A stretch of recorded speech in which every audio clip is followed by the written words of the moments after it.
None whatsoever.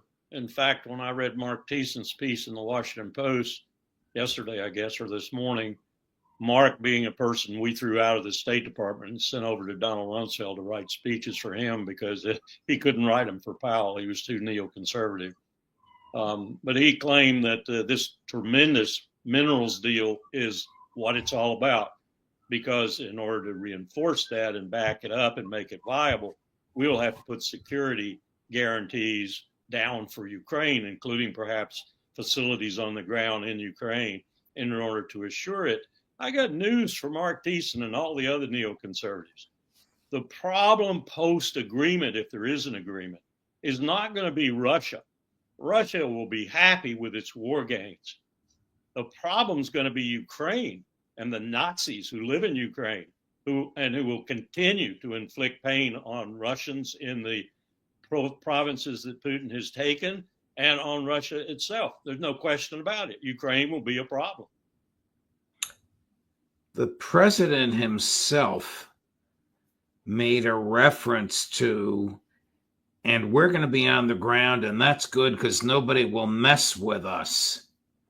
Now, I don't know if this is George W. Bush's "Don't Mess with Texas," or you remember that, or if Donald Trump was envisioning the U.S. military on the ground in Ukraine to provide security for contractors who are extracting minerals from the earth. I mean, this is going to get more complicated and more dangerous. Absolutely. And unless Trump and Putin are closer than I think, like lips and teeth, as Mao used to say, they ain't going to happen. Not with Putin on guard. Here's exactly what the president said. I want you to comment on it. I believe the part we're talking about is at the end, Chris, number 12.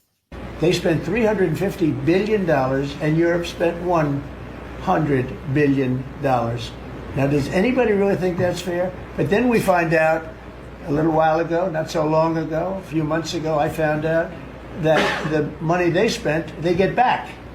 But the money we spent, we don't get back. I said, well, we're going to get it back. And we'll be able to make a deal. And again, President Zelensky's coming to sign the deal. And it's a great thing. It's a great deal for Ukraine, too, because they get us over there and we're going to be working over there. We'll be on the land. And, you know, in that way, there's sort of automatic security because nobody's going to be messing around with our people when we're there. And so we'll be there in that way. But Europe will be watching it very closely. I know that UK has said and France has said that they volunteered to put so-called peacekeepers on the site. And I think that's a good thing. So we will be on the ground providing security, and it's a good thing for France and Britain to have peacekeepers. Does he not understand Vladimir Putin's mentality? Apparently not. Very, very unwise remarks, as a matter of fact, because he's compromising his own ability to negotiate a decent deal. It's just nonsense, and it's increasing nonsense if he keeps talking that way. That's my problem with Donald Trump. He solves a problem, at least preliminarily, and then he moves on and screws the problem he solved himself with his mouth. It's I don't know how you do diplomacy that way. Well, American troops on the ground in Ukraine, no matter the reason they're there, should be unthinkable after what Absolutely. We've just been through. It's why they started the whole thing. We really started it. It's Putin's concern. It's his deepest concern, especially American troops in the proximity that we were thinking about putting them right next to the Russian border. Here's the guy that started it, the former Prime Minister of Great Britain, Boris Johnson. Chris? Everybody knows there's a minerals deal on the table today, right? And I think it has every prospect of being signed. And frankly, I think it should be signed because it commits the United States in black and white to a free, sovereign, and secure Ukraine. So what we need now is everybody to be serious and to get real, and to listen to what Trump is actually saying and doing and proposing. He said he doesn't mind UK troops on the ground in Ukraine. That's great. well, then we need to make that real. The US is committed, black and white, to a free, secure, sovereign Ukraine. You can't have a sovereign country without the ability to decide which clubs you're going to belong to. Sovereign country can remain committed to joining NATO. That's sovereignty. Sovereign country can remain free to allow whatever troops it wants to come on its soil to support it. That's sovereignty. Now, Putin could never accept that. The US has already committed to that. I think Putin is ultimately going to fail and Ukraine is going to succeed. This guy has blood on his hands, and now he comes across as if he's been asleep for the past 3 years. I think he has. And listen to what he's saying. Does that mean that we need to put troops on the ground in every country with which we do business? That's what he's saying. We need to protect ourselves everywhere we have a contract. That's incredible. This is the guy who back in April of 22, somewhere around there, screwed the pooch up completely when we could have had a halt to this whole conflagration.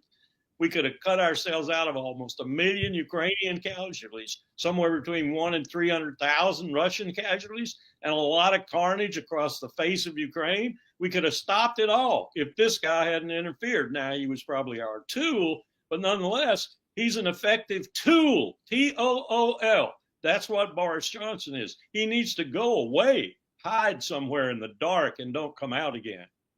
Our colleague, Ian Proud, says that Johnson is hoping to return to number 10 Downing Street, and that the statement like the one we just saw is actually popular among elites and among the public in Great Britain. It's almost inconceivable to me. Of course, look at the American public supporting the war in Ukraine as recently as 4 or 5 months ago, now taking a more realistic approach under Donald Trump. Steve Witkoff, who's the president, I'm sorry, go ahead, Colonel. Well, I was just going to say, and look at the American public, a disgrace as far as I'm concerned, with regard to their lackadaisical attitude about the slaughter and the genocide in Gaza. Yes. I mean, are we so familiar with genocide that it seeks to shock, Colonel? I think we're so familiar with war in general that it ceases to shock. And one of the reasons for that is because 98% of Americans do not have to fix bayonets and go to that war. As long as that condition exists, we're going to do more of it. LBJ driven from office because of the draft. That's your argument. Well, of course, there were also 52,000 Americans who came back in body bags. 52,000. And they were displayed, unlike Donald Rumsfeld, who wouldn't even let anybody go to Dover to watch the bodies come off the plane. Right. Can you foresee French and British peacekeepers on the ground there? First of all, I can't judge because they don't have them. You put every soldier in NATO outside of Turkey and the United States on the ground, you might have 2 divisions. You put Britain's soldiers on the ground, you'd have a reinforced brigade. You put France's on the ground, you might have a division minus. That's about it. And Germany. Right, just educate us on the size of a brigade and the size of a division. How many human beings? We're roughly 3,000 in a brigade, and in the division anywhere from 10 to 15 to 20,000 if it's a heavy division. Well, those numbers would be meaningless, would they not? Well, Britain cannot even, this is a fact, Judge, Britain cannot sail its aircraft carrier, not because it's broken, but because they don't have enough sailors to sail it. Wow. Steve Witkoff, who is the president's favorite negotiator, stated the other day that the agreement between Ukraine and Russia that Boris Johnson talked Vladimir Zelensky out of signing is a good starting point for the negotiations between Russia and the United States. Well, this must have delighted the Kremlin and terrified Kyiv. They could have had this 1 million human lives ago. Absolutely. But they have the same problem we do, Judge. Maybe it's not quite as chronic because it's in their face, but they have not asked their intelligentsia, their nomenclatura, their elite, nor their children to fight in this war. It's been disco time for them. It's been movie time for them. It's been travel time for them. Anyone from Mallorca for the summer? That's what it's been like in Ukraine. Only the poor have gone out to die on the battlefield. What are Emmanuel Macron and Keir Starmer trying to get from Donald Trump this week? Starmer literally, as we speak, Macron 2 days ago. I think Starmer was trying to get him to back up his statement that he would put troops on the ground in Ukraine if the U.S. gave them a security agreement. Now, Macron is a dead man walking, as we all know. Germany just proved how dead he is. The French system just won't get to it as rapidly as Germany did. I don't know what Macron wanted except maybe to threaten a little bit, a French-type threat. You know, you're really going to force us to push you out of NATO if you keep trying to push us out of NATO or break NATO down. That's what I'm hearing anyway. What is the basis for the attitude of European leaders so negative to Russia? I mean, do they go to bed at night thinking and worrying that Russia's going to invade? You know, that's probably a good supposition. I've been asking myself the same question. I think it's probably different for the Finns than it is for the French, than it is for the Germans and so forth. But basically, it's because they have been on the bottle having United States written on the side of it, and the milk being really heady for so long, they can't think for themselves anymore. And anything that even looks like it will keep the United States in, and a big bugbear like Russia should do it, is what they're for. What leverage do Starmer and Macron have? Probably none. With Trump, I'd say zero. Absolutely. With Trump, zero. yes. Oh, wait a minute, Colonel. King Charles wants Donald and Melania to show up for dinner. I'm not making this up. I know. One of the goodies that Sir Keir is carrying with him is a handwritten invitation from the king to come to dinner. And Trump's tactic will be to accept, to go, and to do absolutely nothing in response. All right, let's switch gears a little bit. This is actually terrible. Prime Minister Netanyahu was addressing AIPAC, I think remotely. I don't think he was physically in front of them. And he actually thought he was joking about exploding beepers. You remember that act of genocide and war crime that killed civilians, including children. But I'm going to play this for you. First, he's boasting that the IDF will keep the Syrian military out of the parts of Syria on which the Israelis have designs. And then he's saying, don't worry about beepers. Cut number one. IDF forces will remain on the summit of Mount Hermon. You should really visit that place. It's a glorious sight. Cold, but a glorious sight. And in the adjacent buffer zone, we will remain for the foreseeable future. We will not allow the presence of the HTS organization or a new Syrian army in the area south of Damascus. Southern Syria will be demilitarized. As for Iran, we crushed a large part of Iran's terror axis through a series of powerful blows which aroused the astonishment and admiration of the entire world. If you're holding beepers, don't worry about it. Don't worry, it's okay. How could a human being joke about something like that? Bibi could joke about Hades if he were standing in the middle of it in front of Satan. Bibi is a disgusting individual. Listen to what he said now. He's essentially claimed about 40% of Syria, at least in terms of if you move there, I'll kill you.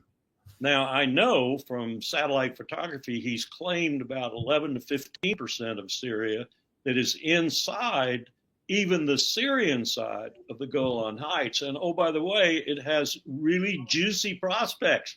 It's full of water and good agricultural land. And that's why he seized it. And there's absolutely no guarantee. In fact, yesterday I heard from a friend in Damascus that the government there is talking about this right now seriously, that he's not going to go further. They think he is. They're not equipped right now to oppose him. But I would think that you would be able to talk to Erdogan in Ankara, for example, and perhaps even, though he hasn't the might that Erdogan does, Aoun in Lebanon, and began to get some people very, very concerned about what Israel is doing. Because what they're doing is what Netanyahu has wanted to do his entire life, and that is increase the size of Israel to the extent that is humanly possible. I'd be, as I've said before, trembling in my boots if I were the king of Jordan, or even if I were El-Sisi in Egypt. And incidentally, I think they are. In fact, I've been told their tanks are turned around and headed out, and their basic loads are loaded up. They haven't done this really in this massive way since the '73 war. You're speaking of the Egyptians. Yes, we could be. Colonel McGregor agrees with you. In fact, he thinks that's the flashpoint, which will be Egypt versus Israel. That will start this conflagration, which will extend to Iran and probably to us.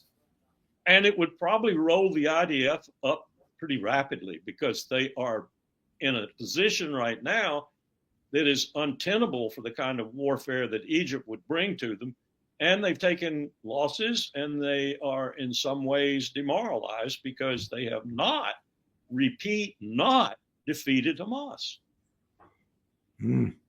Is there any doubt in your mind that Netanyahu wants to sabotage the ceasefire agreement with Gaza? I think he does. I think positively he does. And just let me follow up just on the comment I just made. When you get into the position where you are extending yourself and you are claiming strategic success, and you're saying the world is astonished at your formidable military, when you get into that position, you get into the position where when it comes, it is truly going to be a disaster, because you, bloated, arrogant dude that you are completely unprepared for it. And it is going to come. Wow. McGregor is of the view that a major regional war will happen there, and it will draw the United States in. Do you think if Israel attacks Iran that the U.S. will back Israel? And I'm talking about more than defensively, but offensively. That's the question of the hour, I think. I did an interview this morning with Press TV in Tehran. Had a really good interviewer. He spoke fluent English, and we had a good exchange. And they're obviously very concerned about it.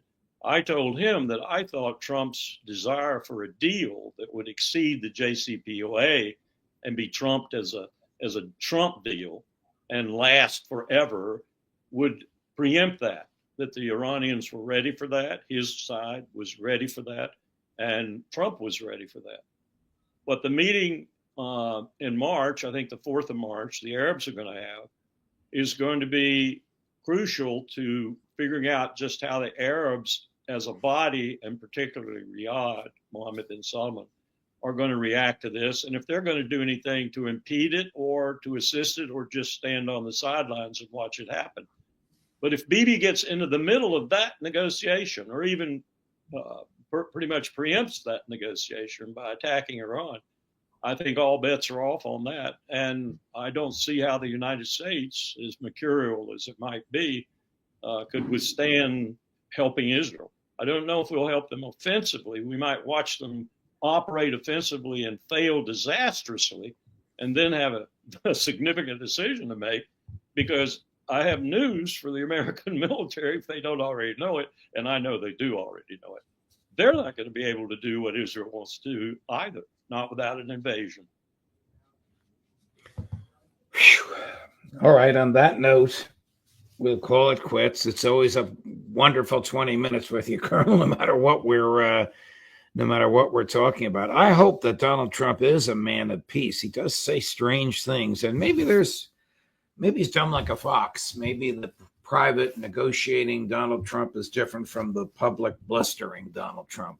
Is that I keep hoping. illusion on my part, or is that likely? No, I keep hoping. I keep hoping. I watched that first term carefully. I keep hoping. The domestic things he's doing right now are hurting him. The people around him are doing them mostly, but they're hurting him. He's losing Republican votes even right now because of some of the pain and anguish that's going Well, on. he's going to lose the House of Representatives if they don't do a U-turn on some of this stuff. He just might.